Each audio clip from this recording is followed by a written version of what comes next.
કંઈ કહેવામાં આવે, જે કંઈ સમજાવવામાં આવે એ બધો અહંકાર ખાઈ જાય અને અંશ દુબળો પડતો જાય. ખોરાક અંશનો છે આ, અને અહંકાર ખાઈ જાય છે. દરેક વખતે અહંકાર આવીને ઊભો રહી જાય આગળ. બધા જ પ્રકારના અહંકારો મેં તમને જેવા કીધા ને એવા, એમાં અંશે કોઈ થઈ ન શકે. આ કોઈ કલ્પનાની વાત નથી કરતો હું. હકીકતમાં એવું થાય છે, જેને તમારે ખવડાવવાનું છે એ ખાતો નથી અને ખાઈ જાય છે બીજા, અને એ બધા હુષ્ટપુષ્ટ થઈ જાય છે, એ શક્તિશાળી થઈ જાય છે અને અહમ છોડતા નથી. આ અહમ અને માયાનો, કાળ અને માયાનો આખો સંસાર છે. તો આપણો સંપ્રદાય ઉપર છે, સર્વોપરી છે, એની સાબિતી શું આપવી આપણે? એવું તો કહેવાય કે ભાઈ અમારો સંપ્રદાય સર્વોપરી છે, સર્વશ્રેષ્ઠ છે, અમારી આગળ શું જ્ઞાન છે? તો એના માટે આપણે આગળ કંઈ સાબિતી આપવા માટે છે કંઈ એવું સાધન કે જે અમારું જ્ઞાન છે એ સર્વોપરી છે એમ કહી શકીએ? એટલે એને પાછું એને કીધું કે ક્રત, અક્રત અને સક્રત 3 વિભાગો પાડ્યા આપણે. અને એનું જ્ઞાન કોઈ દિવસ છે એ ઇન્દ્રિયોથી ન થાય. ઇન્દ્રિયનું માધ્યમ બને જરૂર, પગ અહીંયા લાવવા માટેનું માધ્યમ બને, ટ્રેન અહીંયા લાવવા માટેનું માધ્યમ બને આપને, પણ ટ્રેનને અહીંયા લાવીને ન મુકાય. કેમ? એ સાધન છે. આ બધા સાધન છે તારા માટેના. હે અંશ, તું જાગે તો. તારે જાગવું જ નથી ને, તને તો તારો મોહ જ મજાનો છે ને. આ ભાષાંતર કરીને મૂક્યું એ 18 ગ્રંથનું. ત્યારે પરમહંસ સુખાનંદજીને બિરુદ મળ્યું, કેવલ વેતાના વેતા તરીકેનું બિરુદ. આ મુખ્ય મુદ્દો છે.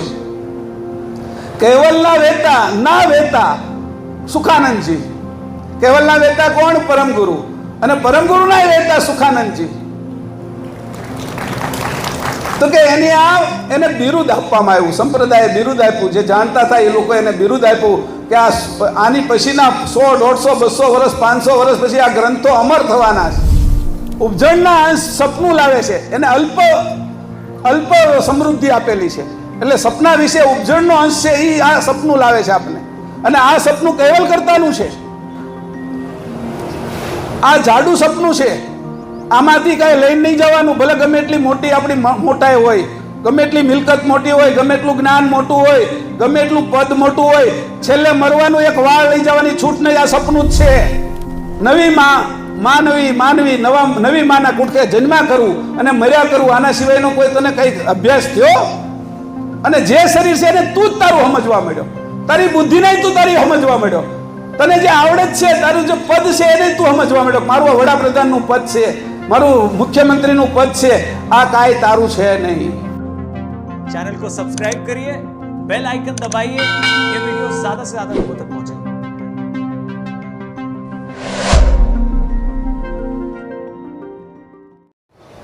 શ્રીમદ કરુણા સાગર ભગવાન કી જય.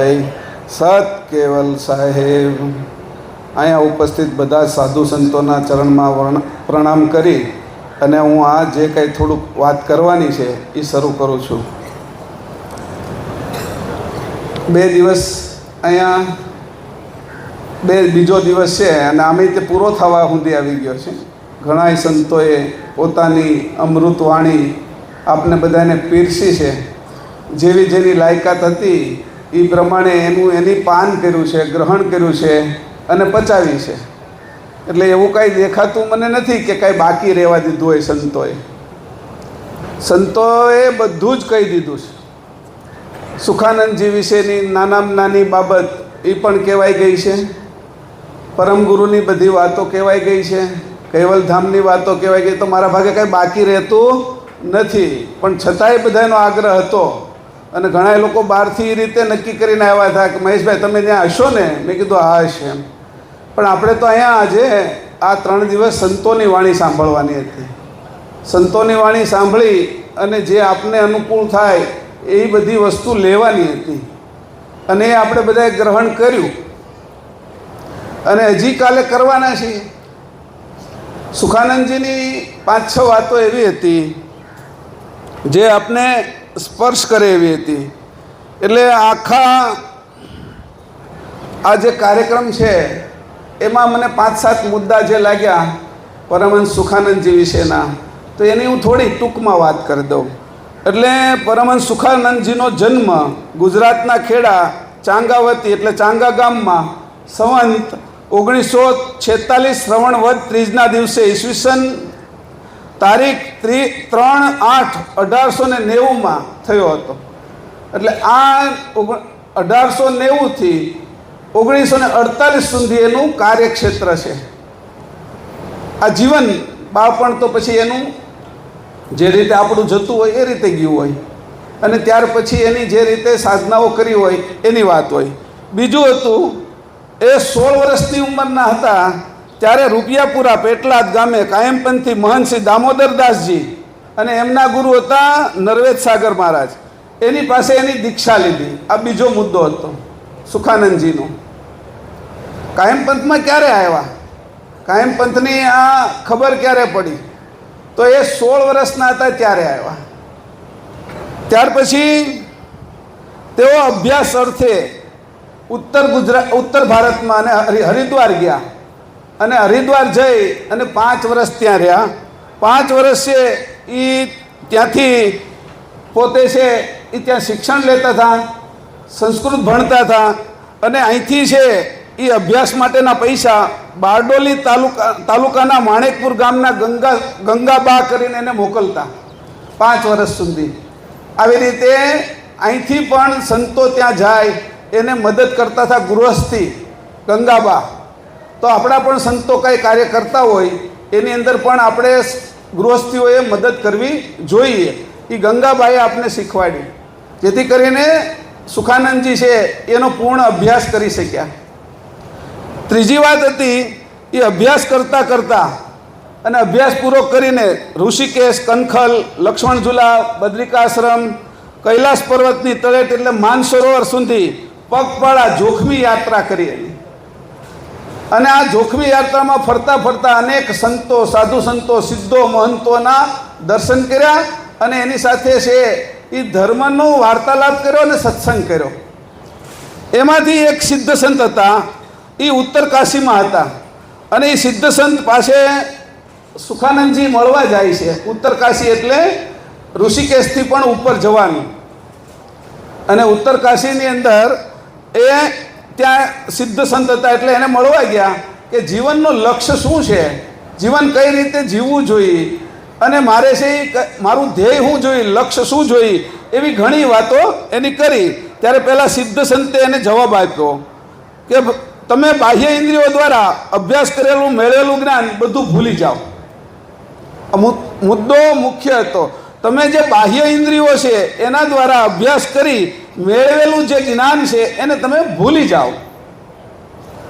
ત્યારે સુખાનંદજીએ એને પ્રત્યુત્તરમાં કીધું, તો કરવું શું? પ્રશ્ન એવો થાય કે તમે એમ કહો કે ભાઈ આ ઉપાસના બધી આ છે તો હવે કરવું શું એમ. ત્યારે એની એમ કીધું, જે સિદ્ધ મહાત્મા હતા એની, ત્યારે સુખાનંદે પ્રત્યુત્તર કર્યો, ઉત્તરમાં જવાબ માંગ્યો. ત્યારે સ્વામીજીએ જવાબ આપ્યો, આટલું સિદ્ધ કરો પછી આગળ સમજાવીશું. તમે આટલું તો સિદ્ધ કરો, પછીનું હું તમને પછી સમજાવીશ. કે બાહ્ય ઇન્દ્રિયો એટલે આપણી બાહ્ય ઇન્દ્રિયો છે એ કેટલી છે? 10. અને એને ચલાવે છે કોણ? અંતસ્કરણ. કાન, ત્વચા, આંખ, નાક, જીભ, હાથ, પગ, ગુદા, લિંગ અને મુખ. આ 10 ઇન્દ્રિયો થઈ. એમાં 5 કર્મેન્દ્રિય અને 5 જ્ઞાનેન્દ્રિય. એમાં જે કંઈ જ્ઞાન થાય છે એ જ્ઞાન થતું નથી એવું કીધું એને. અહીંયા બેઠા એ અંશે જો સાંભળશે તો જ્ઞાન થશે. કોઈ સ્ત્રી છે, કોઈ પુરુષ છે, કોઈ સંત છે, કોઈ ગૃહસ્થી છે, એમ સાંભળશે તો કોઈને જ્ઞાન થવાનું નથી. અંશનું જ્ઞાન અંશને થશે, અસ્મિને થશે નહીં. 6 પ્રકારના અસ્મિ લઈને જો આપણે અહીંયા બેઠા હોઈએ, હું દેહનો અસ્મિ લઉં તો દેહસ્મિ, હું દેહ છું, હું જીવ છું તો જીવોસ્મિ, હું શિવ છું, બધાનું કલ્યાણ કરવું છે, મારું બધાનું હિત કરવું છે, મારે બધાની સેવા કરવી છે, એવોય ભાવ છે, એ શિવોસ્મિ છે, એનોય અસ્મિ છે. એ કે પછી આત્મોસ્મિ છે, જ્ઞાનોસ્મિ છે અને બ્રહ્મોસ્મિ. આ 6 પ્રકારના અસ્મિ જે લઈને સત્સંગ કરશો અથવા સાંભળશું તો ક્યારેય આપણું કલ્યાણ થવાનું નથી. કારણ કે અસ્મિઓ છે બધા. એ અસ્મિ સાંભળે અને અસ્મિત તે છે એ પોસાય. એની અંદર અંશને ખોરાક મળે નહીં, અસ્મિ ખાઈ જાય. મેં એકવાર વાત કરી હતી કે વીર વિક્રમ રાજા હતો ને, એ પરદુક ભંજન હતો. અને એક વખત શિકાર કરવા નીકળ્યા, એમાં રાજાનો ઘોડો બહુ તેજ હોય એટલે રાજા આગળ નીકળી ગયા અને એના જે સાથેના સૈનિકો હતા એ પાછળ રહી ગયા બધા. અને રાજા છે એ જંગલમાં ઊંડે સુધી વહી ગયા એટલે સૈનિકો એને ગોતી ન શક્યા. પણ રાજાને થાકેલા હતા એટલે એમ થયું કે આ તલાવડી છે, સરસ મજાના વૃક્ષો છે, પાણી પીને હું થોડી વાર અહીંયા આરામ કરું. એવો આરામ કરવા બેઠા એટલે ત્યાંથી એક સર્પ નીકળ્યો અને એવી વાણી બોલે છે, હે પરદુખભંજન વીર વિક્રમ રાજા, મારી પાછળ એક નોળિયો પડેલો છે અને એ મારો કાળ છે, મને ખાઈ જશે, મને મારી નાખશે કે તો તું મને કે તારા શરીરની અંદર હાચવ કે મને બચાવી લે. કે મારા શરીરમાં કેવી રીતે હાચવું? કે તું મોઢું ફાડ અને હું તારા મુખમાં વયો જાવ કે તો તારા પેટમાં હું સુરક્ષિત રહું કે નકર સુરક્ષિત ન રહું. આ તો પરદુખભંજન હતા વીર વિક્રમ, એની મોઢું ફાડ્યું એટલે પેલો વયો ગયો અંદર. થોડી વાર પછી નોળિયો નીકળ્યો એટલે નોળિયો જોવે કે અહીંથી કોઈ સર્પ કેવું કંઈ નીકળેલું છે એટલે કોઈ જવાબ આપ્યો નહીં, પણ સર્પ તો અંદર સુરક્ષિત હતો.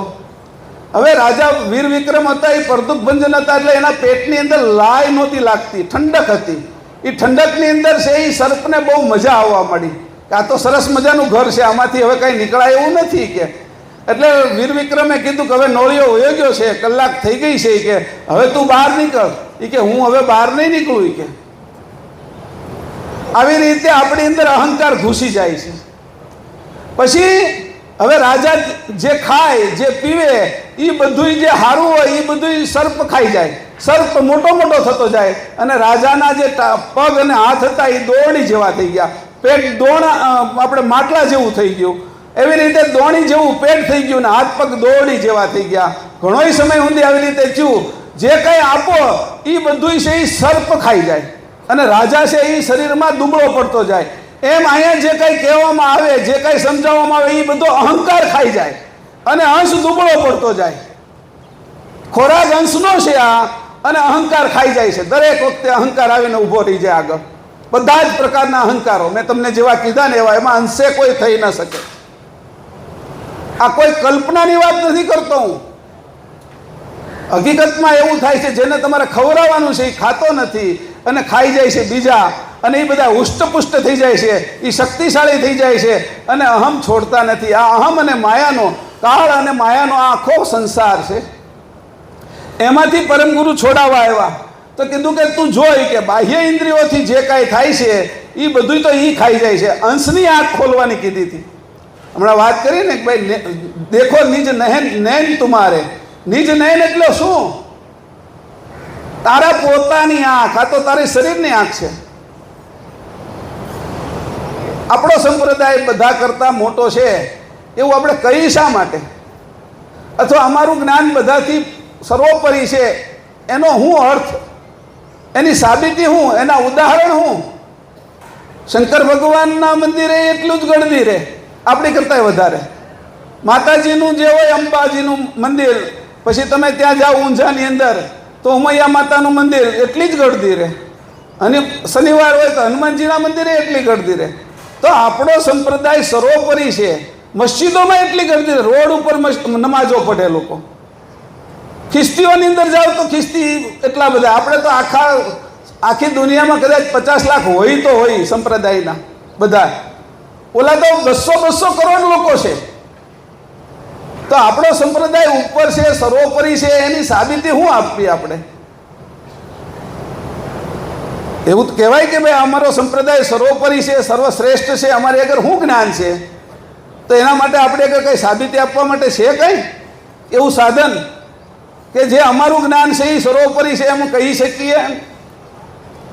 એટલે એને પાછું એને કીધું કે ક્રત, અક્રત અને સક્રત 3 વિભાગો પાડ્યા આપણે. અને એનું જ્ઞાન કોઈ દિવસ છે એ ઇન્દ્રિયોથી ન થાય. ઇન્દ્રિયનું માધ્યમ બને જરૂર, પગ અહીંયા લાવવા માટેનું માધ્યમ બને, ટ્રેન અહીંયા લાવવા માટેનું માધ્યમ બને આપણે, પણ ટ્રેનને અહીંયા લાવીને ન મુકાય. કેમ? એ સાધન છે. આ બધા સાધન છે તારા માટેના. હે અંશ, તું જાગે તો. તારે જાગવું જ નથી ને, તને તો તારો મોહ જ મજાનો છે ને. અને એવો મોહ થઈ ગયો કે કેમ આવો મોહ થયો? એટલે એની આજે વાત કરવાનો છું. બીજી વાત આગળ હતી કે તું આ બધું જ્ઞાન તમે ભૂલી જાઓ એવું કીધું. જે ઇન્દ્રિયોનું જ્ઞાન છે એ ભૂલી જાઓ. આગળ પછી 1918માં એ પાછા ગુજરાતમાં આવી અને પુસ્તકો લખવાની શરૂઆત કરી. આપણી જે ચોપાઈઓ હતી એનું ગુજરાતીકરણ કર્યું. ગુજરાતી કરીને એના જેવા અર્થો હતા એ સમજાવ્યા. એ અર્થો આપને ન સમજાવ્યા સુખાનંદજીએ તો આપણે ચોપાઈની અંદરથી કાંઈ વધારે શીખી ન શકે. એટલે એની પહેલું જે એમાં કોની મદદ કરી એને તો કીધું કે અહીંયા આવી અને આ મહંત શ્રી મોતીરામજી ગુરુ એના હતા ઓધવદાસજીના આશ્રય એની પુસ્તકોની શરૂઆત કરી. અને વ્યારાના પ્રાણદાસજી દરજીએ એની સંપૂર્ણ મિલકત એને આપી દીધી કે તમે આવું કામ કરો છો તો મારી આ સંપૂર્ણ મિલકત હું તમને અર્પણ કરું છું અને આ સંપૂર્ણ મિલકતથી તમે આ ગ્રંથો છપાવો. આજે આ બધા સંતો સારું કામ કરતા હોય ને એમાં ગૃહસ્થી આવો સાથ સહકાર આપવો જોઈએ. આ ઉદાહરણ છે. હું નથી કહેતો, પ્રાણદાસજીએ જે રીતે કર્યું એ વાત કરું છું. ગંગાબાઈએ જે રીતે વાત કરી જે એને સહાય એ હું વાત કરું છું. સંતોને જો તમે સત્ય સંતો હોય, સાચું સમાજનું કામ કરતા હોય, સમાજને દિશા આપતા હોય, આધ્યાત્મિક કામ કરતા હોય, અંશને છૂટો પાડવા માટેની એનો પ્રયત્ન હોય, પરમ ગુરુનું જ્ઞાન છે એને આખા બધી જગ્યાએ ફેલાવવું હોય, ચકવે કરવું હોય, એ બધાની પાછળ ગૃહસ્થી લોકોએ રહેવું પડે. પોતાની આગળ જે કાંઈ હોય સંપત્તિના હિસાબમાં નહીં, સમય આપવો જોઈએ, સેવા કરવી જોઈએ, પોતાની બુદ્ધિ એમાં વાપરવી જોઈએ, એ રીતે મદદ કરવી જોઈએ. તો સંતો અને ભક્તો બંને સાથે રહે ને તો વિકાસ થાય. ક્યારેક સંતોની અંદર કંઈ ખામી આવતી હોય તો ભક્તોય સારા હોય તો એને વાત કરે તો એ ખામી દૂર થાય, અને ભક્તોની અંદર ખામી હોય એ સંતો દૂર કરે તો ઉત્તરોત્તર છે એ વિકાસ થાય. નકર વિકાસ થાય નહીં, સંપ્રદાયનો વિકાસ ન થાય. એટલે અહીંયા એની પ્રાણજીવનદાસે ત્યાર પછી એની જે પહેલું પુસ્તક છપાયું અને લખ્યું એનું નામ હતું કૈવલ પ્રકાશ. અને ત્યાર પછી કૈવલ પ્રકાશ પછી એની 18 ગ્રંથનું સટીક કરી અને એનું ભાષાંતર કરી અને આપણી સમક્ષ મૂક્યું.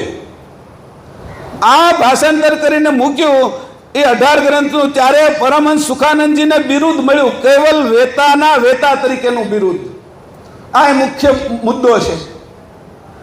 કૈવલના વેતા ના વેતા સુખાનંદજી. કૈવલના વેતા કોણ? પરમગુરુ. અને પરમગુરુના વેતા સુખાનંદજી. તો કે એને બિરુદ આપવામાં આવ્યું, સંપ્રદાયે બિરુદ આપ્યું. જે જાણતા હતા એ લોકો એને બિરુદ આપ્યું કે આની પછીના 100, 150, 200 વર્ષ, 500 વર્ષ પછી આ ગ્રંથો અમર થવાના છે, આ દરેક જગ્યાએ જવાના છે. અને આ બધું કામ અહીંયા ઉમરામાં આવીને વિષ્ણુદાસ શાંતિદાસજી મહારાજ એની સાથે રહીને, જીવાભાઈ તો કહેતા હતા કે શાંતિદાસજીએ એના ધોતિયા ધોયા છે એ કે પગલી મંદિરમાં રહેતા ત્યારે. તો ત્યાં સુધીનું કામ આ લોકોએ સહકાર આપ્યો, એને મદદ કરી. એટલે ત્યાર પછી સુખાનંદજીએ કીધું કે ઉમરા ગામને હું આ હક આપું છું કે પ્રકાશનના બધા જ અમારા ગ્રંથો છે એનું પ્રકાશન જ્યાં સુધી ઉમરા ટ્રસ્ટ કરશે ત્યાં સુધીનો હક આપે છે. આવો હક પણ ઉમરાને આપ્યો. આજે એ હક છે એ આ લોકો બજાવી રહ્યા છે.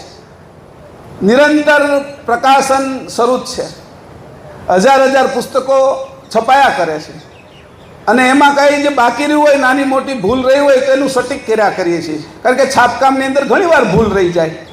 કયો શ છે, કયો પૂર્ણ વિરામ છે, કયો અલ્પ વિરામ છે, સંધિ કઈ રીતની છે, વાક્ય કઈ રીતનું છે, પેરેગ્રાફ કઈ રીતનો છે, દોહાની અંદર કાંઈ ભૂલ છે, છંદની અંદર કાંઈ ભૂલ છે, કે પછી સાખી ચોપાઈમાં કાંઈ ભૂલ છે, તો એ બધી સુધરતી જાય. એ બધું સુધારવાનું કામ કરીને નિરંતર પ્રકાશનનું કામ ઉમરા કરેલું છે. અને એ ઉમરાના નિમંત્રણથી તમે બધા અહીંયા આવ્યા છો કે આટલું શ્રેષ્ઠ કામ કરી રહ્યું છે ઉમરા. અને એ કેવલ જ્ઞાનની વાત કરી રહ્યું છે, સામાન્ય જ્ઞાનની વાત નથી કરી રહ્યું. બીજા બધા સંપ્રદાયની અંદર ક્રતના દેવતાની પૂજા છે. આ જે ક્રત અને અક્રત જેની ઉત્પન્ન કર્યું છે એ મૂળ કરતા એ કોણ છે? એ આ સંપ્રદાયની અંદર વાત છે. આ બંનેનો ફરક એટલો છે. એટલે કેવું કીધું? એક તો કે રાજાના પગરખા ઉપાડવા વાળો અને એક રાજાના મુકુટ બનાવવા વાળો અને રાજા પોતે, એટલો ફરક છે. તો આ બધા ફરકની અંદર જો આપણે વિચાર કરીએ તો સર્વોપરી આપણો સંપ્રદાય છે એમ કહેવાનો અર્થ આપને એટલા માટે છે કે જ્ઞાનની અંદર એક તસુ પણ બાકી નથી. પરમ ગુરુએ એવું કીધું, કરોડ પ્રશ્ન પૂછે જન કોઈ, તાકા ઉત્તર ગ્રંથન મેં હોય. કરોડો પ્રશ્ન પૂછો તમે, એનો ઉત્તર ગ્રંથમાં છે કે મેં મૂકેલો છે, તમારે કાઢવાનો છે કે દૂધમાં મેં ઘી મૂકેલું છે પણ તમને કાઢતા આવડવું જોઈએ. દૂધમાં ઘી તો છે જ કે એમ ગ્રંથની અંદર પરમગુરુ છે, બધા જ પ્રશ્નોના જવાબો છે એ તમને કાઢતા આવડવા જોઈએ, ઉકેલ કરતા આવડવો જોઈએ. એના માટે તમારી દ્રષ્ટિ જોઈએ, એની સમજ જોઈએ, એને નિરંતર વાંચન કરવું પડે, એનો અભ્યાસ કરવો પડે, એની વાત કરી. આવી રીતે કરીને હક આપી અને સુખાનંદજીએ છેલ્લી વાત સુખાનંદજીની તારીખ 29/3/1948 સુખાનંદજીએ અહીંથી વિદાય લીધી. આટલું શ્રેષ્ઠ કામ કર્યા પછી આ 7-8 બાબતો હતી એ મેં તમને સુખાનંદજી વિશે કીધી. સુખાનંદજીના 78માં નિર્વાણ દિવસે બધાય જુદી જુદી જે વાત કરી છે એ આપણા જ્ઞાનને વધારવા માટે જ કરી છે. આ સંપ્રદાયની અંદર આપણી પ્રીત બની રહે, આ દ્રઢતા આવે, મક્કમતા આવે અને જ્ઞાનથી સમજ આવે, આપણે અંશે થાય, એની જ આ બધા સંતોએ વાત કરી છે. હવે કેવલ કરતાએ આ બધું કર્યું છે એના માટે પહેલી વાત કરી. હું તમને 9 મુદ્દા કહું છું કે ભાઈ કેવલ કરતા છે એના મૂળ. આજે જે મેં 28 તારીખે બોલવાનો વિષય કાઢ્યો હતો એના માટે થોડી તૈયારી પણ કરી હતી. તો પહેલો મુદ્દો છે કે કેવલ કરતા જ્યારે કશું જ નહોતું ત્યારે એકલા રહેતા હતા, એવું લખ્યું છે ઘણી જગ્યાએ, એની ચોપાઈઓ છે કે તો એકલા હતા, ખગાકાર શૂન્યની અંદર મૂન્યની જેમ રહેતા હતા. તો એ કેવી રીતે રહેતા હતા એનો શું અર્થ છે? એક મુદ્દો એવો છે કે એકલા રહેતા હતા તો આપણે બધાને ઉત્પન્ન કર્યા કેવી રીતે? શું કારણ એવું થયું કે એને જગતની રચના કરવી પડી? એવો કેવલ કરતા ત્યાં એકલા કઈ રીતે રહેતા હતા, એના અંદર કયા ગુણધર્મો હતા, કઈ સ્થિતિમાં હતા? કોઈ માણસ એવું કીધું કે ભાઈ આમાં એક દાખલો આપેલો હતો કે કોઈ શૂરવીર હતો, એ લડવા ગયો સમરાંગણની અંદર અને લડીને પાછો આવ્યો. એના જે વિરોધી હતા, એના શત્રુઓ હતા, એને હરાવી દીધા અને પોતે આવે છે ત્યારે પોતાના ઘરે આવી અને પોતાના જે હથિયાર એટલે તલવાર, ઢાલ એ બધું એની જગ્યાએ મૂકી દે છે. ત્યાર પછી પોતાનો જે લડવાનો કપડાં પહેરેલા હોય એ કપડાં પણ એની જગ્યાએ મૂકી દે. કેસરિયા કરીને ગયા હોય, કેસરિયા કપડાં પહેર્યા હોય લડવા જાય ત્યારે. રાજસ્થાન આપણા કાઠિયાવાડની અંદર જે લોકો લડતા ને ત્યારે લડવાના ડ્રેસ પહેરતા, કેસરિયા કરે, આખા કેસરી કપડાં પહેરીને નીકળે, કાં મરો કાં મારો. એવી રીતે હું કાં મરીને આવીશ અને કાં મારીને આવીશ, કાં જીતીને આવીશ. કે હું જીવતો આવું તો સમજો કે હું જીતીને આવ્યો છું. આવી રીતે એના કપડાં હોય એ પણ ઉતારી નાખે. પછી સુરવીરતા હોય એની અંદર, એને પણ એ ઉતારી નાખે, એ અદૃશ્ય ખીલી ઉપર મૂકે. તલવાર અને ઢાલ એ દ્રશ્ય ખીલી ઉપર રહે, કપડાં દ્રશ્ય ખીલી ઉપર મુકાય. સુરવીરતાની અંદર હોય એને પણ ઉતારી નાખવી. લડવાની અંદર જે આવડત છે, સુરવીરતા છે, એને પણ છોડીને બહાર મૂકી દેવી. જ્યારે જરૂર હોય ત્યારે લેવી, એ સૂક્ષ્મ વસ્તુ છે. પરમગુરુ પણ કેવલ કરતા પણ જ્યારે આગળની જે સૃષ્ટિ હતી એને સંકેલીને બેઠા હતા અને શૂન્યની અંદર શૂન્ય મૂનગત થતા, મૂન જેમ રહેતા હતા કે ખબર ના પડે. એ શૂન્યની અંદર ઘણી વખત એવા ઢેઢગરો, એવા ડોલ કાચીડા હોય કે એ વૃક્ષની ઉપર હોય ને તો આપણે ખબર ના પડે, એના કલર જેવા જ થઈ ગયા હોય. એટલે એ જે કાચીડો હોય એનો કલર એટલે બદલી જાય કે જે ઝાડ ઉપર હોય, જે ઝાડનો એના જે ચામડીનો કલર હોય, એની જે છાલનો કલર હોય એની જેવા થઈ ગયા હોય. આપણે નજીક જઈએ તો એ હલે, ભાગે. એવી રીતે શૂન્યની અંદર શૂન્ય જેવા થવું, પણ શૂન્યના જેવા, શૂન્ય એટલે જડ નહોતા, બધા જ હથિયારો એની મૂકી દીધા હતા.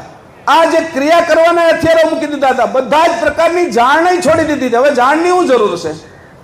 જ્યારે કંઈ કરવાનું જ નથી ત્યારે જાણ છોડી દેવાની છે. આપણે બધા હુઈ જઈએ છીએ અને ઊંઘમાં સુસુપ્તિ અવસ્થામાં ને તુરિયામાં વહી જાય છે, તો આપણી જાણે ક્યાં રહેશે? આપણે ક્યાં છીએ એની ખબર નથી અને જાણે રહેતી નથી. પણ ત્યાં કેવલ કરતાને એવું નહોતું, કારણ કે આપણે સામાન્ય અંશી અને કેવલ કરતા છે એ અંશી છે. એ સંપૂર્ણ જાગ્રત હતા, એની આંખો બધી જ બાજુ હતી. તો અહીંયા કેવલ કરતાની વાત કરી કે ભાઈ કેવલ કરતા એકલા કેમ રહેતા હતા? પછી એને નવીન સૃષ્ટિ ઉત્પન્ન કરવાની ઈચ્છા કેમ થઈ? આવું શું થયું એને કે નવીન સૃષ્ટિ ઉત્પન્ન કરું? તો એક વિચાર આ બીજો કે ભાઈ કોઈ પુરુષ છે એની અંદર પોતાના સંતાનો તો હોય, પોતાના શુક્રાણુ હોય, એ એમનેમ રહે અને સંતાનો બહાર ન આવે તો સંતાન એને પણ ન ઓળખે હું કોણ છું એ, અને એના પિતાને ન ઓળખે અને પિતાની મિલકતને ન ઓળખે. એટલે અહીંયા છે એ કેવલ કરતા આપણા પિતા છે ને આપણે બધા અંશો એની અંતર્વૃત્તિના છીએ અને બાહ્ય વૃત્તિ એની મિલકત છે. આ પિતાની મિલકતને ઓળખવી, કૃતને ઓળખવું અને અકૃતને ઓળખવું, અને અંશે પોતાના સજાતીનો અંશ બહાર આવે તો એના જેવો દેખાય, એને પિતાને ઓળખે ને પોતાને ઓળખે. જો અંશો કેવલ કરતાની અંદર એમનેમ પડ્યા રહે તો એ કોઈ દિવસ ઓળખી ન શકે. એટલે એને અંશ ગતિમાંથી હંસ ગતિમાં લેવાના. હંસ ગતિ છે એ જ્યારે પરિપક્વ થાય ત્યારે હંસ ગતિ થઈ જાય. માટી પરિપક્વ થાય, કુંભાર એનું બરાબર માટલું બનાવે અને એને પકવે નિભાડાની અંદર તો પરિપક્વ થયેલી માટી માટલું થઈ જાય, એમાં પાણી ભરાય. એમ અંશોને હંસ ગતિ આપવા માટે પરમ ગુરુ આ કેવલ કરતાએ આ સૃષ્ટિની રચના કરી. અને એની વાહે નહીં કેટલી ચોપાઈઓ છે. ચોપાઈઓ અત્યારે બોલવા જઈશ તો બહુ વાર લાગશે, થોડા પોઈન્ટો કહી દઉં છું. ત્રીજી વાત કરી કે કૃત રચના કેવી રીતે કરી. કેવલ કરતાએ કૃતની રચના કેવી રીતે કરી. કૃત કરવા માટે છે એની કઈ રીતે પહેલું કામ શરૂ કર્યું. એટલે પહેલી છે એની અંદરથી અદ્વૈત ઉપજણ ઉપજી. અદ્વૈત ઉપજણ શું છે કે પોતાની સાથે એકરૂપ થયેલી જ ઉપજણ છે. અને એ અદ્વૈત ઉપજણની વાત ક્યાં કરવામાં આવી તો કે નરવે ચિંતામણી અંગ 1 ની અંદર ચોપાઈ 2, 3, 4 અને 5 કરવામાં આવ્યા. અદ્વૈત ઉપજણ કેવી રીતે થઈ. અને બીજી ક્યાં કરવામાં આવી તો કે પંચમ સસમવેદ પ્રકરણ 5, પંચમ વેદનું જે અત્યારે આપણો જે પંચમ વેદ છે એનું 301નું પાનું, એમાં આની અંદર આપણે પ્રકરણ 5 ની અંદર આ વાત કરવામાં આવી. ત્રીજી કઈ જગ્યાએ વાત કરવામાં આવી તો ત્રીજી વાત છે એ 6થા કંદમાં વાત કરવામાં આવી. 6થા કંદની અંદર આ તત્વો કેમ ઉત્પન્ન કર્યા એ પંચમ વેદના 6થા કંદમાં વાત કરવામાં આવી. 3 જગ્યા ઉપર જુદી જુદી રીતે આ વાત કરવામાં આવી. હવે એનું થોડું નિરૂપણ કરીએ આપણે કે આ કૃત છે એ ઉત્પન્ન કરી પછી અંશો કેમ ઉત્પન્ન કર્યા. અંશો જુદા જુદા કેમ ઉત્પન્ન કર્યા? 3 પ્રકારના. એક સામાન્ય, પરમ વિશેષ, વિશેષ અને સામાન્ય. અને વિશેષના પાછા 3 ભાગ કર્યા. વિશેષના 3 ભાગ કેવી રીતે કર્યા તો કે પરમ વિશેષ વિશેષ, વિશેષ વિશેષ અને સામાન્ય વિશેષ. પરમ વિશેષ વિશેષી કોણ હતા તો કે જે કૃતની અંદર આ પસારો કરવા આવ્યા એ પરમ વિશેષ વિશેષાંશ હતા. જે બીજો પરમ વિશેષાંશ હતો એ વિશેષ વિશેષ કોણ હતા? જે કે જ્વાલા સહિત જે પ્રકૃતિની સાથે હતા એ જ્વાલા સહિતના અંશો હતા, એ વિશેષ વિશેષ હતા. અને સામાન્ય વિશેષ કોણ હતા કે જે જ્વાલા રહિત હતા, એમાં અગ્નિ નહોતો પણ અંદર ગરમી હતી. એવા જે જ્વાલા રહિત જે અંશો હતા એવા 3 ભાગ એના કર્યા. અને આ સામાન્ય અંશ છે એ આપણે દરેક વાતની અંદર ભૂલી જઈએ છીએ. તો અંશોના પ્રકાર, એમાં અંશો છે એ આ કૃત ઉત્પન્ન કરીને પોતાને કેમ ભૂલી ગયા એની વિગત કે અંશોની અંદર કયા પ્રકારનો ગુણધર્મ હતો. તો અંશોની અંદર 3 પ્રકારના ગુણધર્મ હતા. એક ઉત્તમ, એક મધ્યમ, એક કનિષ્ઠ. કનિષ્ઠ ગુણધર્મ જે અંશોની અંદર હતા એ બધા સામાન્ય અંશો હતા.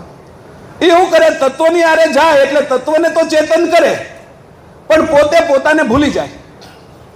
તત્વની અંદર એ ચૂસાઈ જાય. જેમ પાણી તમે માટીમાં નાખો અને માટીમાં ચૂસાઈ જાય એમ અંશની અંદર જે ચેતન્યતા હતી પોતે ચેતન છે પણ એ જેવો તત્વની સાથે સંયોજાય એટલે તત્વરૂપ થઈ જાય. આમાંથી કોઈ અંશ રૂપે આપણે રહ્યા નહીં, તત્વરૂપ થઈ ગયા. આ શરીરની કઈ બહુ લાંબી આયુષ તો નથી. આમાં જે કાંઈ બેઠા છે એ 90 વર્ષથી ઉપરના તો કોઈ બેઠા નથી. અને આમાં જેટલા બેઠા એ 90 વર્ષથી વધારે જીવવાના નથી.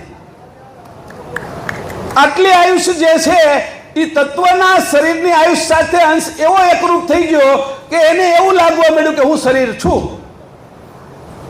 આવી જે કનિષ્ઠ એટલે એવી રીતે એની સાથે એક થઈ ગયો એટલે પોતાને ભૂલી ગયો.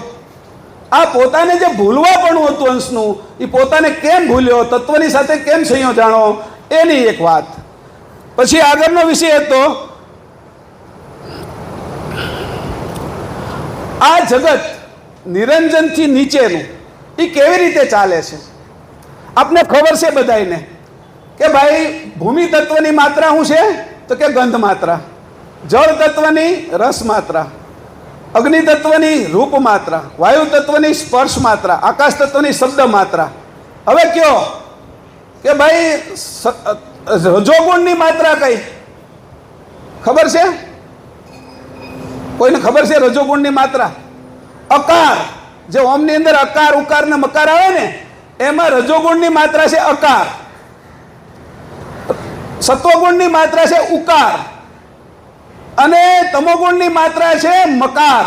અ ને મ એ એની માત્રા છે. જેમ તત્વની માત્રા છે એમ એની પણ માત્રા છે. હવે કોઈ એવું કીધું આદ્ય શક્તિની માત્રા શું છે? અર્ધ માત્રા, જે ઓમકાર ઉપર છે. અને નિરંજન પુરુષની માત્રા શું છે? સત્વ શૂન્ય માત્રા. તમે આ બધું ગ્રંથોની અંદર છે, ગોતજો તો નીકળશે, કાઢશો, નકર ખબર પડશે નહીં. ઓમકાર, હા, હું જે તમને વાત કરું છું એ વિકારી ઓમકારની વાત કરું છું.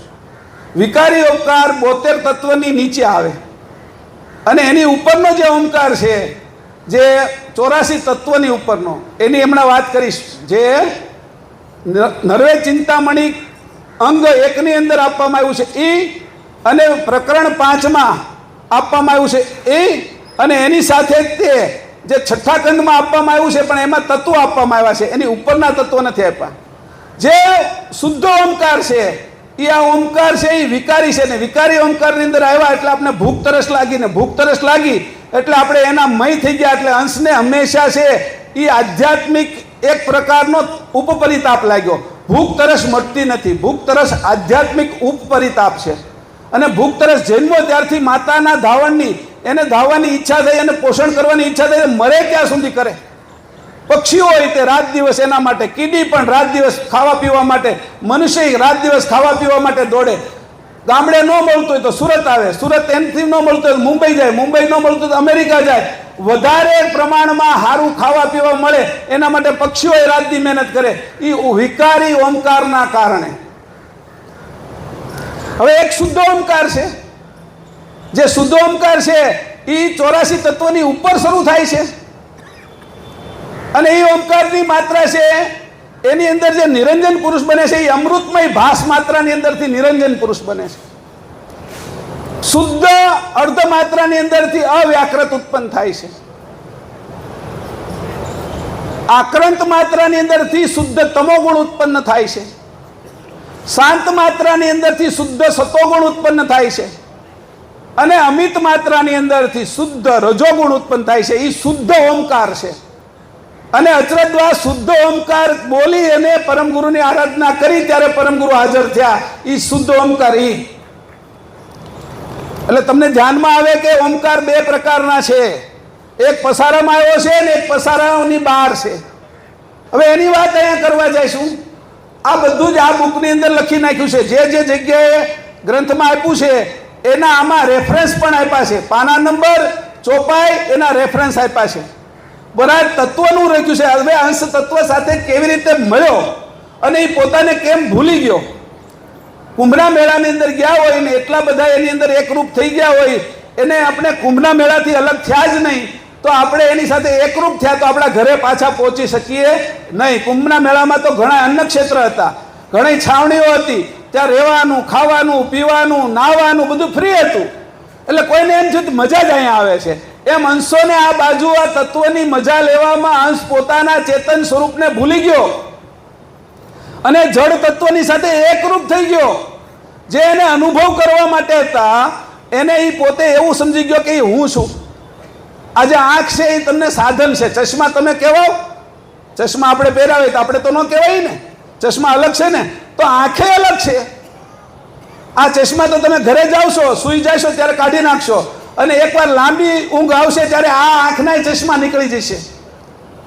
લાંબી ઊંઘ એટલે મૃત્યુ. આ સાધનો જે આપને આપવામાં આવ્યા છે એ સાધનો અંશ વાપરી રહ્યો છે. હજી અંશથી આટલો અડધો કલ્પ વહી ગયો, કોઈ આ સાધન તત્વથી અલગ થયો નથી એમ પરમગુરુ લખે છે. કેમ? તને તત્વમાં મજા આવવા મળી, બધા તાળી પડે એમાં બહુ મજા આવવા મળી.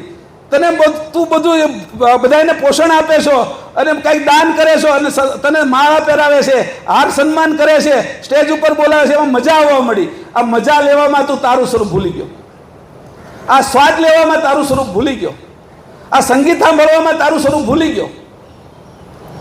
આ બધું સારું સારું જોવામાં, રૂપ જોવામાં તારું સ્વરૂપ ભૂલી ગયો. આ ગંધ માત્ર એટલી સુગંધ સારી આવે છે, એમાં ભમરો હોતી કમળમાં બીડાઈ જાય છે, એમ તું બીડાઈ ગયો સંસારમાં. તને આમાંથી કાઢે કોણ? કોણ છે તારું તે તને કાઢે? તું તત્વને સમજતો નથી. સત્વ જ્ઞાનને 4 પ્રકારના જ્ઞાન છે, એ મુખ્ય જ્ઞાન છે. આ ઉપરના તત્વ જ્ઞાન, સત્વ એટલે પ્રાણ વાયુનું જ્ઞાન. 49 વાયુ શરીરમાં કામ કરે છે. 10 મુખ્ય છે: પ્રાણ, અપાન, વ્યાન, ઉદાન, સમાન, કુર્મ, કલકલ, દેવદત્ત, ધનંજય ને નાગ. 49 મરુત શરીરની અંદર કામ કરે છે. કોઈ દ્રષ્ટિ કાઢે છે, કોઈ વાણી કાઢે છે, કોઈ વાણી સંભળાવે છે, કોઈ સ્વાદ લેવડાવે છે. એ બધા જ 49 મરુત છે. એને સત્વ જ્ઞાન કહેવાય, વાયુનું જ્ઞાન. અને એ 7 ચક્રોની અંદર 7-7ની પેરમાં હોય એટલે સત્ય 49 થાય. નાભીની અંદર આવે તો 72,000 નાડીની અંદર સંયોજાય અને ઈડા, પિંગળા ને સુષુમ્ના 3 મુખ્ય નાડીની અંદરથી 14 એની પેટા નાડીઓ થાય. અને એ પેટા નાડીની અંદર આ 49 મરુત અંદર કામ કરે ત્યારે તારી આંગળી હલે, નખ આગળ વધે, વાળ વધે, દાઢી વધે, આંખમાં ચીપડા આવે, કાનમાં મેલ આવે, નાકમાં શેડા આવે, મોઢામાં લાળ આવે. એ બધું કામ ઈ કરે. આ 49 મરુત છે, વાયુઓ છે. એમાં તું એકરૂપ થઈ ગયો. અને એની આગળનું આવ્યું બ્રહ્મ જ્ઞાન, તત્વજ્ઞાન, સત્વજ્ઞાન અને બ્રહ્મ જ્ઞાન. અહમ બ્રહ્માસ્મિ, હું બ્રહ્મ થઈ ગયો, પ્રાણરૂપ થઈ ગયો, ઓહંગ અને સોહંગ રૂપ હું થઈ ગયો. એ તો સાધન તને આપ્યા હતા. તારે ક્યાં એવું થવાનું હતું? તારે કાર રૂપ નહોતું થવાનું, કારથી અલગ થવાનું હતું. તું ડ્રાઈવર છો અને ડ્રાઈવર ખાલી નથી, તું માલિક પણ છો. આ ઘાટ વિશે ઉપજણના અંશ અહીંયા આવ્યા અને સપનું કોણ લાવે છે આપને? ઉપજણનો અંશ. એનું પણ પંચમવેદમાં આપેલું છે. ઉપજણના અંશ સપનું લાવે છે. એને અલ્પ સમૃદ્ધિ આપેલી છે. એટલે સપના વિશે ઉપજણનો અંશ છે, એ આ સપનું લાવે છે આપને. અને આ સપનું કેવલ કરતાનું છે. આ જાડું સપનું છે. આમાંથી કાંઈ લઈને નહીં જવાનું. ભલે ગમે એટલી મોટી આપણી મોટાઈ હોય, ગમે એટલી મિલકત મોટી હોય, ગમે એટલું જ્ઞાન મોટું હોય, ગમે એટલું પદ મોટું હોય, છેલ્લે મરવાનું એક વાળ લઈ જવાની છૂટ નહીં. આ સપનું જ છે. કોઈને નહીં લઈ જવાનું. આ મક્કમ રાખવાનું છે. તારે જુદું પડવાનું એ નક્કી રાખજે. કાળ તને ખાઈ જાય એની પહેલા તું કેવલ કરતા ન થઈ જા, પરમ ગુરુનો અંશ થઈ જા. તને કહેવા માટે આવશે કોણ પછી? તને તું કેવલ કરતાનો અંશ છો, એ સાચું કહેવા આવશે કોણ? અને આવશે તો ઉપર છેલ્લું કહેશે તો તારી અંદર ઉતરશે કેમ? કઈ તને અહીંયા રહેવા માટેની પરવાનગી આપી નથી, કોઈને નથી આપી. રામને નથી આપી ને કૃષ્ણને નથી આપી. આ બધા વૈયા ગયા. આ એક બ્રહ્માની અંદર 1,80,04,454 રામ, 1,80,04,454 કૃષ્ણ વૈયા ગયા. આ જે કલ્પ છે એમાં 454 વહી ગયા. આ જે અત્યારે મનવંતર શ્વેતવરા કલ્પ હાલે છે એમાં 454 રામ અને 454 કૃષ્ણ બુદ્ધ અવતાર થઈ ગયા. અને આપણું અત્યારે આ જે વ્યવસ્વત મનવંતર ચાલે છે, શ્વેતવરા કલ્પ ચાલે છે, વ્યવસ્વત મનવંતરમાં 28 રામ વહી ગયા. તું કયા રામનું ભજન કરીશ? કયા કૃષ્ણનું ભજન કરીશ? એટલે આપણો સંપ્રદાય ઊંચો છે. એને બધી જ ખબર છે. ક્યારે કોણ જન્મે છે, ક્યારે કોણ મરે છે, એનું પરમ ગુરુએ વર્ણન કર્યું છે ટૂંકું ટૂંકું. એને ગોતવાનું છે આપણે. વિશ્વ બ્રહ્મા કીધું એક દિવસની અંદર બ્રહ્માના એક દિવસમાં 1000 રામ, 1000 કૃષ્ણ, એક મહાયુગ જાય. 30 દિવસની અંદર, એક મહિનામાં 30,000 રામ, 30,000 કૃષ્ણ બ્રહ્માજીના જાય. મૃત્યુ થઈ જાય બ્રહ્માજીના સમયમાં. અને એક વર્ષમાં 3,60,000 રામ કૃષ્ણ વયા જાય કે. અને બ્રહ્માના 100 વર્ષના આયુષ્યમાં 3,60,00,000 રામ અને કૃષ્ણ આવીને વયા જાય. એ બ્રહ્માજી વિષ્ણુના એક દિવસમાં 1000 મરે કે. તમે વિચાર તો કરો કે આ બધું હું તને કહું છું, કે આ તત્વ કહું છું, તું એમાં કેમ જોડાણો એની પણ વાત કરું છું. તારે એનાથી છૂટું પડવું હોય તો તને હું એનો રસ્તો પણ બતાવીશ. આ રસ્તો બતાવવા માટે પરમ ગુરુ આવ્યા.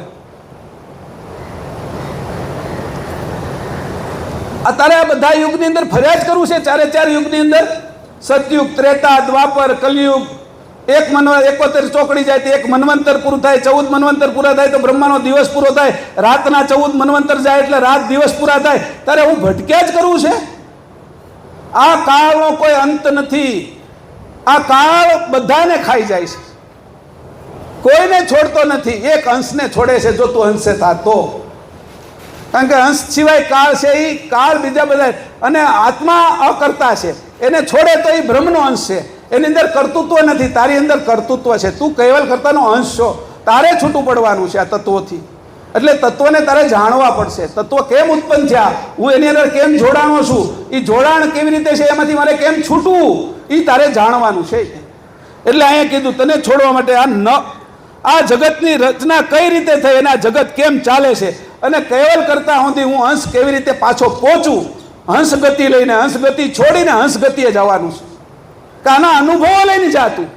આ કૃતના અનુભવ લઈને જા, અકૃતના અનુભવ લઈને જા, તો તારી ગતિ હંસ ગતિ થઈ છે અને તું ત્યાં રહી શકી શકે. આ હંસ ગતિએ તું અહીંયા આવ્યો છો તો તારે પરિપક્વ થવું હોય. માટી કુંભારના ઘરે જાય તે માટી હોય, અને જ્યારે એ માટી છે એ બજારની અંદર જાય ત્યારે માટલું થઈ જાય, એ પાકું થઈ જાય. એમ આ આપણે જે કુંભારના ઘરે આવ્યા છીએ, આ કુંભાર કોણ છે? બ્રહ્માજી. આ રાત દિવસ આ ચાકડો ફેરવે છે અને 24 કલાક ફર્યા જ કરે છે. અહીંયા બેઠા છીએ, 1 કલાકના પૃથ્વી છે એ 1672 કિલોમીટર ફરે. 1 કલાક હું તમારે એમાં ભાષણ કરીને ત્યાં આપણે બધા છે ને 1672 કિલોમીટર ફરી લીધું છે. અને આ પૃથ્વી એને એ સૂર્યની આજુબાજુ 1 કલાકના 1,07,000 કિલોમીટર ફરે. આ બધા ચાકડાઓ ફરે છે ગોળ ગોળ. એની અંદર આપણા ઘાટ ઘડાય છે. અને આ 84 લાખ એની અંદર યોની ઉતરે છે. એની અંદરથી કંઈક તાવડી ઉતરે, કંઈક કોડિયા ઉતરે, કંઈક માટલા ઉતરે. એમ આપણા બધા 84 લાખ ઘાટો ઉતર્યા કરે છે નિરંતર. વળી પાછા ફૂટી જાય, નવા બને. નવી માનવી નવી માના કુટકે જન્મ્યા કરવું અને મર્યા કરવું, આના સિવાયનો કોઈ તને કંઈક અભ્યાસ થયો? અને જે શરીર છે એને તું જ તારું સમજવા માંડ્યો, તારી બુદ્ધિ નહીં તું તારી સમજવા માંડ્યો. તને જે આવડત છે, તારું જે પદ છે એને તું સમજવા માંડ્યો. મારું આ વડાપ્રધાનનું પદ છે, મારું મુખ્યમંત્રીનું પદ છે, આ કાંઈ તારું છે નહીં. આ બધા તારા કપડાં છે, આ કપડાં તારે ઉતારી નાખવાના છે. નક્કી રાખજે, હું કહું તો નહીં, તાર ઉતારવાનો છે. મારું માનતા નહીં કોઈ, તમારું જોજો આગળની પેઢીનું. કોણ સાબિત રહ્યું એવું દેખાડો મને. તમે કોઈ કપડાં નથી ઉતર્યા દેખાડો મને. કોઈ પણ સંતો આપણા સંપ્રદાયના લઈ લો, રઘુરામજી મહારાજ એક અહીંયા બેઠતા હોય ને 12 વર્ષે ઉભા થાય, એને કપડાં તો ઉતાર્યા ને. તો તમારે ક્યાં અમર રહેવાના, મારા ક્યાં રહેવાના અમર? કપડાં ઉતાર્યા પહેલા હું કોણ છું એને જાણી લેવું જોઈએ અને એ વાતને સમજવી જોઈએ. એટલે અહીંયા હું આગળ અભ્યાસ કહું છું તમને, છે જ એના વિશે વાત કરું કે હવે એમ કે છે આ તત્વો જે છે એમાં કેવી રીતે છે એ એકરૂપ થયો, તત્વ કેમ બન્યા એની પહેલી વાત કરે છે.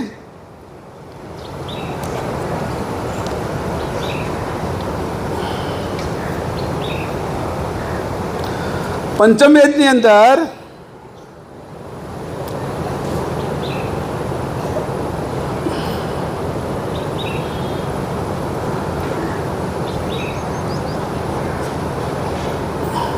પ્રકરણ જે 5 છે, સત્સંકલ્પ, તત્વસર્જન અને કૃત નિરૂપણ, અને 301નું પાનું છે એનું. એમાં સમજવા જેવી વિગત છે, જે તમે સાંભળી લો તો ધ્યાનમાં આવી જાય.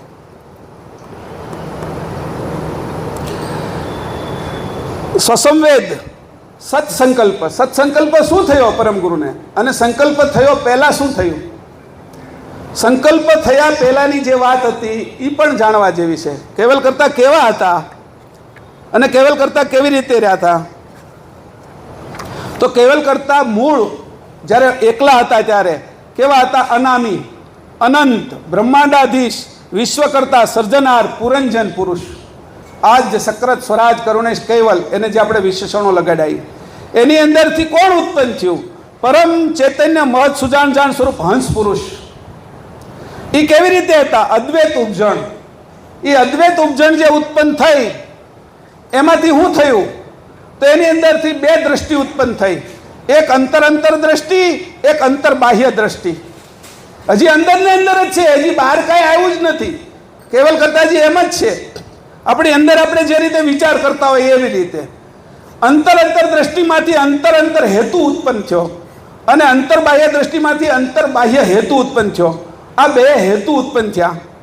આ લખ્યું છે નરવે ચિંતામણી અંક પહેલામાં ચોપાઈ 4 અને 5માં. આના વિશે વિગત છે, તમે ત્યાં વાંચજો. બધું વાંચવાનો હું નથી, પણ થોડીક વાત કરવાનો છું. એની અંદરથી હું થયું દ્વૈત ઉપજણ ઉત્પન્ન થઈ. આ જે હેતુ હતા આટલી વસ્તુ પહેલા બની ગઈ, પછી અદ્વૈત ઉપજણ અહીંયા પૂરી થઈ અને ત્યાર પછી દ્વૈત ઉપજણ થઈ. દ્વૈત ઉપજણ હું થયું અવિગત અંકુર. અંકુર હજી બન્યું નથી. જે પિતાજીના બ્રહ્મરંધની અંદર હોય છે એ અદૃશ્ય અંકુર હોય છે અને બહાર હોય છે એ અવિગત અંકુર હોય છે.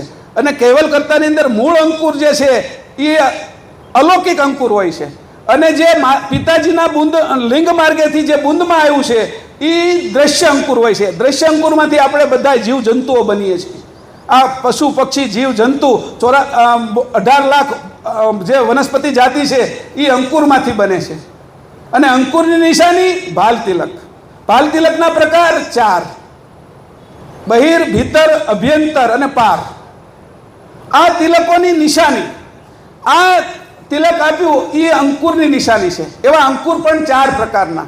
દ્રશ્ય અંકુરથી આપણા બધાના શરીર થયા. પિતાજીના બ્રહ્મરંધની અંદર જે અંકુર બને છે કે રાજા કે રંખી ખરા અજાણ્યા દોય, પિતા બુંદ શિર ગર્ભ કે જો ન લહે જન કોઈ, એ અંકુર અદૃશ્ય અંકુર બને છે.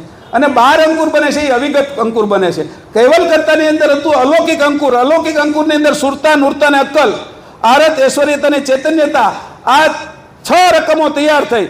અંતર હેતુમાંથી સુરતા, નૂરતા અને અક્કલ ઉત્પન્ન થઈ. અંતર બાહ્ય હેતુમાંથી આરત, ઐશ્વર્યતા અને ચૈતન્યતા ઉત્પન્ન થઈ. ત્યાર પછી આ દ્વૈત ઉપજન છે એ પૂરી થાય, અહીંથી શરૂ થઈ છે.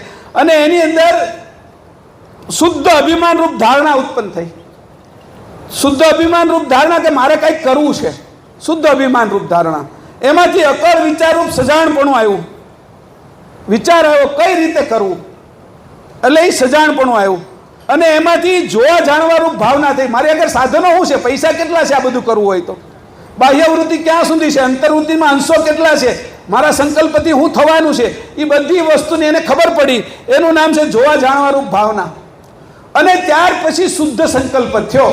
આટલી વસ્તુ હવે અલૌકિકથી પણ ઉપર છે. હવે શુદ્ધ સંકલ્પ થયો, એની અંદર શું થયું? તો શુદ્ધ સંકલ્પ જે પહેલો થયો એની અંદર અપરોક્ષ બ્રહ્મોસ્મીની શરૂઆત થઈ. બ્રહ્મમાં શુદ્ધ અહંગ ઉત્પન્ન થયો. શુદ્ધ અહંગની અંદરથી બ્રહ્મમાં શુદ્ધ અહંગમાંથી શુદ્ધ અહંગ શરીર રૂપ સ્વયમેવ અંશ ઉત્પન્ન થયો. સ્વયમેવ અંશ જે પરમ વિશેષ અંશ ઉત્પન્ન થયા એ આ પહેલાંની વાત કરું છું. તમે ક્યાંથી કાઢ્યું મહેશભાઈ એમ કહેશો મને, એટલે મેં તમને ગ્રંથનો સાબિતી આપી દીધી છે. પણ 3 જગ્યાએ ભેગું કરશો તો મળશે. પાણી ખાલી લઈ લેશો, મીઠું અલગ રાખશો, લીંબુ ને ખાંડ અલગ રાખશો તો શરબત નહીં બને. એ બધું ભેગું કરશો પાછા હલાવજો. આ ગ્રંથની અંદર પરમ ગુરુએ કોઈ જગ્યાએ એક વાત મૂકી નથી. જો સત્તા આખી પુરુષને આપી દીધી હોત ને, પુરુષે જ સંતાન ઉત્પન્ન કરી લે, સ્ત્રીની જરૂર ન પડે. અને સ્ત્રીને સંતાન ઉત્પન્ન કરવાની સત્તા આપી હોત ને તો પુરુષની જરૂર ન પડે. પરમ ગુરુએ એવી આંકડી મારી છે ને કે એકની અંદર હોય બીજામાં ન હોય. એવું જ અહીંયા ગ્રંથની અંદર રચના કરી છે. એક ગ્રંથની અંદર હોય બીજામાં ન હોય, બધું ભેગું કરો તો જ થાય. જગતની અંદર આ કર્યું. જો બીજ એની મેળે જ ઉગી જતું હોય, જમીનમાં ન જાય, પાણી ન મળે તો એ આપણે જે માટલામાં રાખ્યું હોય, જે સાધનમાં રાખ્યું ત્યાં જ ઉગી નીકળવું જોઈએ ને. પણ એવું થતું નથી. કે કદાચ બટેટા ક્યારેક ફણગી જાય, ક્યારેક એવી ડુંગળી નીકળી જાય, પણ એમાં કંઈ પાક ના આવે. સમજાણું? એ પાક માટે પર્યાપ્ત ન થાય.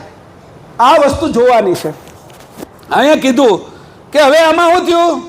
તે શુદ્ધ અંગ સ્વરૂપ રૂપ સ્વયમેવ અંશ. એ અંશના પ્રકાર કેટલા થયા? 3: પરમ વિશેષ અંશ, વિશેષ અંશ અને સામાન્ય અંશ. પરમ વિશેષ અંશ 2 પ્રકારના હતા. એક અરુણેશ હતા, એ કેવલ કર્તાની બાજુમાં રહ્યા, અને એક પસારામાં આવ્યા. અને વિશેષ અંશો શું હતા? ઐશ્વર્યતાવાળી વિભૂતિની સાથે ઐશ્વર્યતાને લઈને વિશેષ અંશો આવ્યા. અને સામાન્ય અંશો કેવા હતા? એ જે ઘાટમાં જાય ને એમાં પોતે ભૂલો પડી જાય. નાના છોકરાને ગમે એ ગામમાં મોકલો ને ભૂલો પડી જાય. મોટો હોય તો ભૂલો ન પડે. એમ સામાન્ય જે ઘાટમાં જાય ને, બિલાડીમાં જાય તો બિલાડી થઈ જાય, કૂતરામાં જાય તો કૂતરું થઈ જાય, મનુષ્યમાં જાય તો મનુષ્ય થઈ જાય. અંશ પોતે પોતાના સ્વરૂપે રહે જ નહીં. આ બધા સામાન્ય અંશો. 3 પ્રકારના અંશો કર્યા. અને ત્યાર પછી છે એ પરમ ગુરુનો પ્રદેશ આવ્યો. પરમ ગુરુએ એવું કર્યું તો કે પરમ ગુરુએ પતિની ઉપજણથી આ માત્રા ઉદય લય થાય છે. પતિની ઉપજણથી આ બધું ઉત્પન્ન થવાનું છે ને લય થવાનું છે. મહદ બ્રહ્મ શુદ્ધ અવ્યક્ત ભાસ માત્રા ઉત્પન્ન થઈ. મહદ બ્રહ્મમાં શુદ્ધ અવ્યક્ત ભાસ માત્રા ઉત્પન્ન થઈ. એની અંદરથી મહદ અવ્યક્ત શુદ્ધ અમૃતમય ભાસ માત્રામાંથી મહદ અવ્યક્ત શુદ્ધ પુરુષ માત્રા ઉત્પન્ન થઈ. શુદ્ધ ઓમકારની શરૂઆત બિંદી ઉત્પન્ન થઈ. બિંદી ઉત્પન્ન થઈ એટલે શું કહેવાય? જ્યોતિનારાયણ. જે પ્રકાશ આખો હોય એ પ્રકાશમાં તમે બિલોરી કાચ રાખો અને એનું જે એક કેન્દ્ર થાય એ કેન્દ્રની અંદર તમે કાગળ મૂકો, રૂ મૂકો કે ઘાસ મૂકો તો હળગવા મળે, પણ એમને તમે રાખો તો ન સળગે. એટલે પ્રકાશ બ્રહ્મ આખો હતું એમાં જે કેન્દ્રીભૂત થયું એ જ્યોતિનારાયણ સ્વરૂપ. જે બિલોરી કાચથી જે એક કેન્દ્રીભૂત થયું એ સ્વરૂપ બ્રહ્મની અંદર ઉત્પન્ન થયું, એનું નામ જ્યોતિનારાયણ સ્વરૂપ. અને એ જે આ બાજુ આવ્યું પસારાની અંદર અને એ પછી નિરંજન પુરુષ કાળ પુરુષ થયા. આ જ્યોતિનારાયણ એ અવ્યક્ત સ્વરૂપ છે. જે એને અગ્નિ લાગે છે કાગળની અંદર એ વ્યક્ત સ્વરૂપ છે.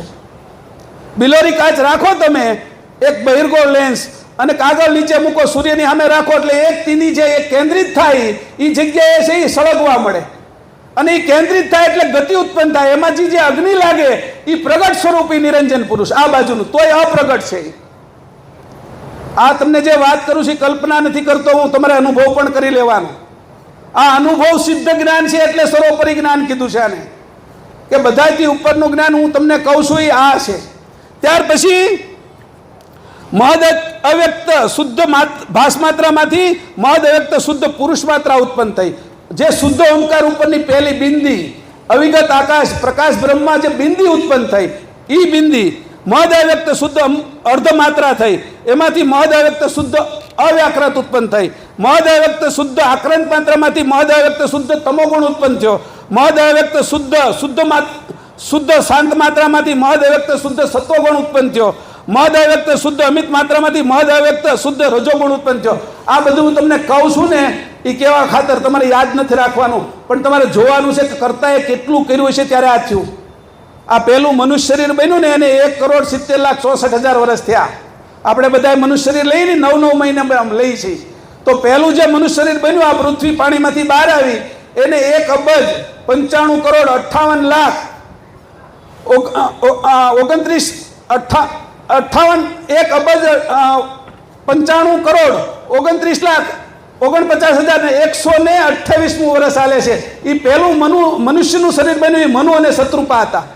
એને બનતા 1,70,64,000 વર્ષ થયા. આંખની કીકી કેમ બનાવી છે, કાનના પડદા કેમ બનાવ્યા છે, જીભની અંદર જે એની કોષો બનાવ્યા એ કેમ બનાવ્યા છે, જીભમાં એકે હાડકું નથી મૂક્યું અને સરસ મજાની જીભ બનાવી છે અને હાડકા એવી રીતે 32 ગોઠવી દીધા એ દાંત રૂપે દેખાય છે અને ચાવવામાં કામ લાગે છે. મુખની અંદરથી વાણી નીકળે છે અને લાળ નીકળે છે.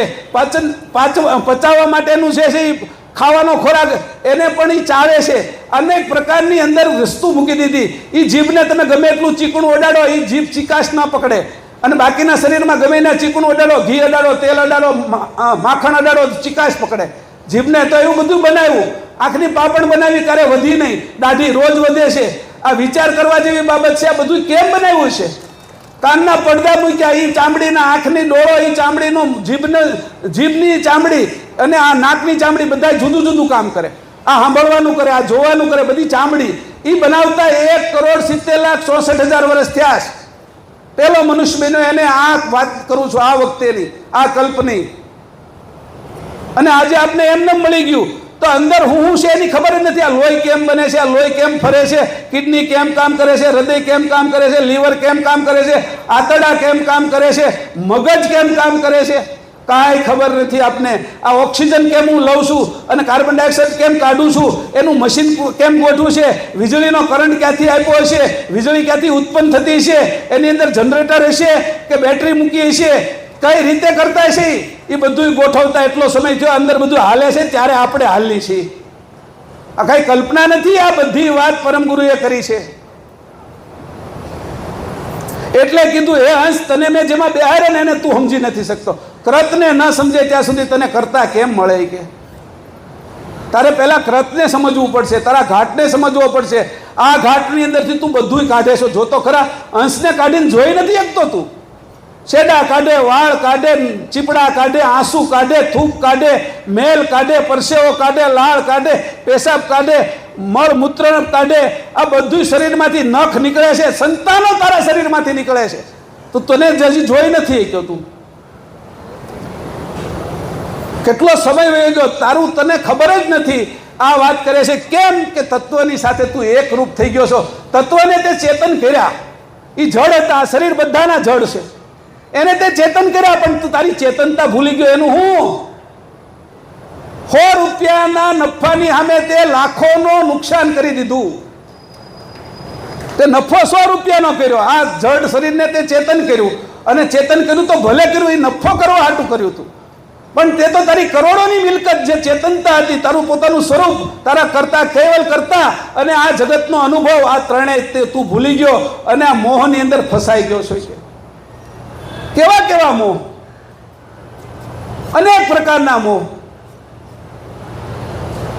ગુરુનો શિષ્યને મોહ, શિષ્યને ગુરુનો મોહ અને ગુરુને શિષ્યનો મોહ. સંપત્તિ વાળાને ગરીબનો મોહ અને ગરીબને સંપત્તિ વાળાનો મોહ. હોદ્દા વાળાને હોદ્દો નથી એનો મોહ અને હોદ્દો નથી એને હોદ્દા વાળાનો મોહ. પિતાને પુત્રનો મોહ, માતાને દીકરીનો મોહ, પતિને પત્નીનો મોહ. મોહની અંદર ફસાઈ ગયો, તારી ખબર જ નહીં રહી તને. આવો મોહનો તે ધંધો શરૂ કર્યો. આ મોહની અંદર એવો ફસાણો છો, એ મોહમાંથી તને કોણ કાઢે? હવે આગળની વાત કરી, ત્યાર પછી હું ઉત્પન્ન થયું? તો એને કીધું પ્રકાશ બ્રહ્મ વૃત્તિ. શુદ્ધ સંકલ્પ છે, એમાં પ્રકાશ બ્રહ્મ વૃત્તિ ઉત્પન્ન થઈ. અવિકાસ, વિકાસ અને કુંભસ એના 3 મહાતત્વ થયા. ત્યાર પછી સંજમભોગ વૃત્તિ ઉત્પન્ન થઈ. સંજમભોગ વૃત્તિની અંદર વર્ગ જ્ઞાન, અનંગ અને કાળ એના ચક્ષસત્વ ઉત્પન્ન થયા. ત્યાર પછી છે એ ઈચ્છા વૃત્તિ ઉત્પન્ન થઈ. ત્રીજી અને એના 72 તત્વો ઉત્પન્ન થયા. 72 તત્વની અંદર છે એ પહેલું તત્વ સત્વ શૂન્ય માત્રાની અંદરથી નિરંજન તત્વ ઉત્પન્ન થયું. નિરંજનમાંથી અર્ધ માત્રામાંથી અવ્યાકૃત ઉત્પન્ન થઈ. અવ્યાકૃતની અંદરથી આનંદ તત્વ કારણ અને આ બાજુ મહાતત્વ કારણ ઉત્પન્ન થયા. આનંદ તત્વ કારણમાંથી પ્રકૃતિ તત્વ કારણ ઉત્પન્ન થયું. મહાતત્વ કારણમાંથી ધનંજય તત્વ કારણ ઉત્પન્ન થયું. પ્રકૃતિ તત્વ કારણની અંદરથી 3 ગુણ ઉત્પન્ન થયા. તમો ગુણ, સત્વગુણ અને રજોગુણ ઉત્પન્ન થયા. આ બાજુ છે એ ધનંજય તત્વ કારણની અંદરથી 3 ગણ ઉત્પન્ન થયા. અચત ગણ, સ્વકાશ ગણ અને અહંકાર ગણ. તમો ગુણની અંદરથી 10 કાળ ઉત્પન્ન થયા. સત્વગુણની અંદરથી 5 અવસ્થા અને 5 માત્રા ઉત્પન્ન, 5 અવસ્થા અને 5 અંતસ્કરણ ઉત્પન્ન થયા. અને રજોગુણની અંદરથી 10 આકાંક્ષા ઉત્પન્ન થઈ. અચતગણની અંદરથી 10 ભાવના ઉત્પન્ન થઈ. સ્વકાશગણની અંદરથી 5 સંભસ્કરણ અને 5 વ્યવસ્થા ઉત્પન્ન થઈ.